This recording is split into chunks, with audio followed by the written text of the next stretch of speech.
AT Custom Creations, where we go from blank to beautiful. And today, a video that a lot of you have been asking for, we will be making a folding table. I'm going to try to make this video quick, but I'm also going to try to make it very detailed. And if you have any questions, just leave it in the comments. So yeah, let's get started. You'll need your table. You'll need your spray paint. Today we'll be using black. You're going to need your X-Acto knife. And this is the image that I just picked up from Walgreens. If you need help with your sizing to print from Walgreens, I have a video on my TikTok to help with that. A lot of people was having problems when it came to sizing, but here's the image. They had, it usually you may have a white border around it, but sometimes the girl, she trims it off for me. These are the tables that you would need from Walmart. This is the table. It comes in this light brown and it comes in dark brown. Either one will work because you spray paint over it. Okay, so first we're going to start by spray painting our table and cut this off.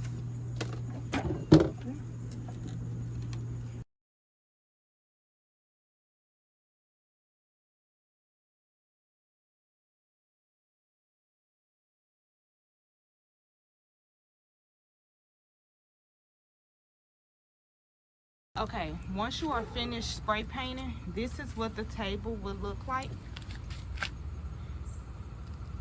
I'm going to let this dry for a couple of hours, and then when I come back, we will start adding our image to the table. Okay, you guys, I let the table dry for a few hours, so probably about 5 hours, maybe 4 or 5 hours. I let it dry. So now we're going to add the image to the table. It's the spray adhesive that I use. I used to make doormats, so I used to use this to spray my stencils on the doormat so I can paint it. But when I don't use this, I also have Gorilla adhesive spray inside as well, and I get that from Walmart. This can be purchased on Amazon, but I'll put the link to both in the description box. So I pulled my camera down so you all can probably see me a little bit better. All I'm doing is just spraying this down. Just spray the adhesive on there. That's all you gotta do. Spray the adhesive. If you buy the adhesive poster from Walgreens, you do not need the adhesive spray, because the adhesive poster that you buy from Walgreens is a sticker. You just have to be careful when placing it. Once you spray the adhesive on there, let it dry for a couple seconds. Don't place it on there while wet. Wait till it dry, okay? And now it is time for me to lay the image down on the table. So you're just gonna get it and lay it down. Whatever is hanging off, we are going to get to that in a moment with the X-Acto knife.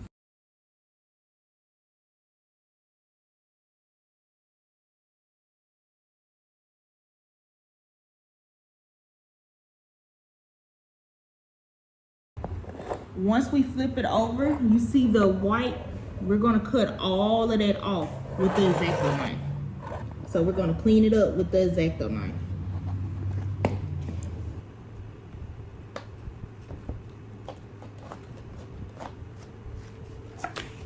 So everything has now been trimmed off on the sides.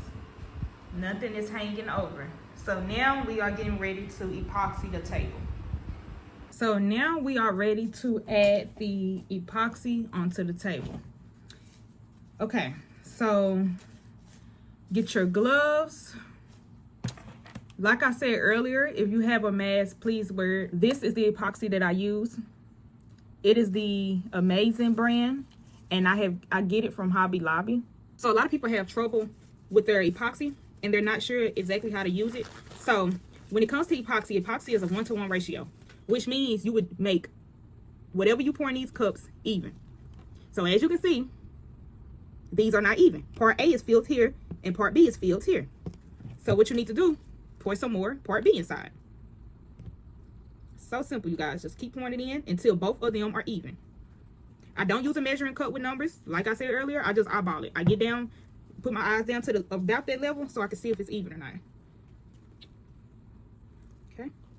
So now we have both part A and part B filled up. It looks like I may have poured a little less in part A, so I'm going to add some more.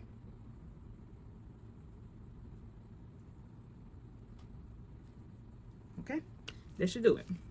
Once you have the epoxy evenly measured, you're going to get your big cup, pour part B first.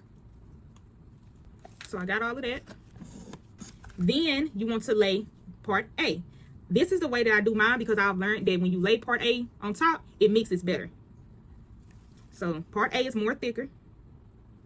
So you're just going to pour that all in there the same way you did with part B.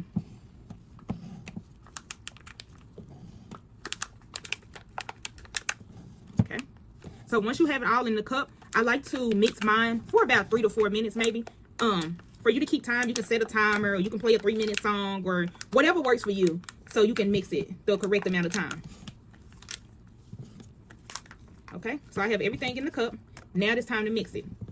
Some people say mix slow. Some people say it doesn't matter, but y'all just mix. Just mix. When you first see it, it looks like it's like stringy. I like to say it looks kind of like marble in the inside. You don't want to see that, so keep stirring. If you still see like marble looking lines or stringy lines, it's not mixed enough.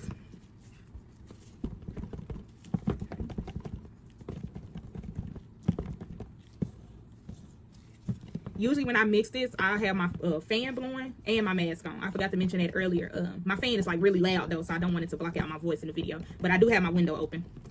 Okay, so just keep mixing this. Okay, so now what I do is I take my heat gun.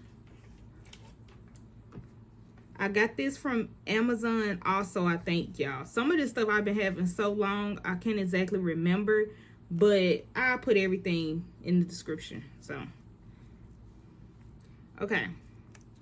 So I put my heat gun on low. And I just do this in the epoxy. Do not leave it in one spot because you will burn your epoxy. So keep moving it. Okay. I usually do it for about just a few seconds, y'all. Not minutes. Once you place that heat gun on there, you will realize that your epoxy has a different drip. So you see how it's more loose? Okay. So once you do the heat gun, you'll realize that the epoxy is stirring more easier than it was before you did the heat gun.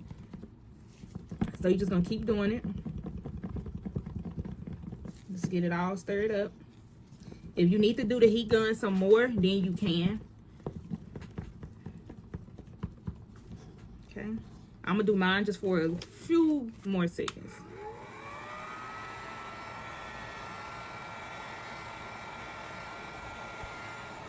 Okay.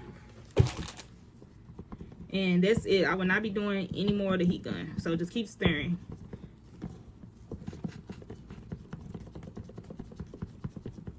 This is what it looks like.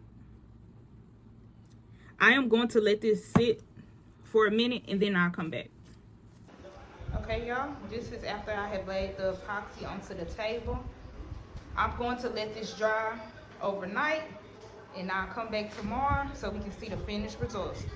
Once you lay the epoxy, y'all, just take your time with it. Watch a few YouTube videos, including this one. Look at TikTok tutorials on epoxy. Just use your resources when it comes to, you know, making things. And y'all for watching. Be sure to like, comment, and subscribe. I appreciate the support so much, y'all. I've gained, I think, more than 1,000 followers in this past month or so. So I really appreciate it, y'all. Yeah, bye.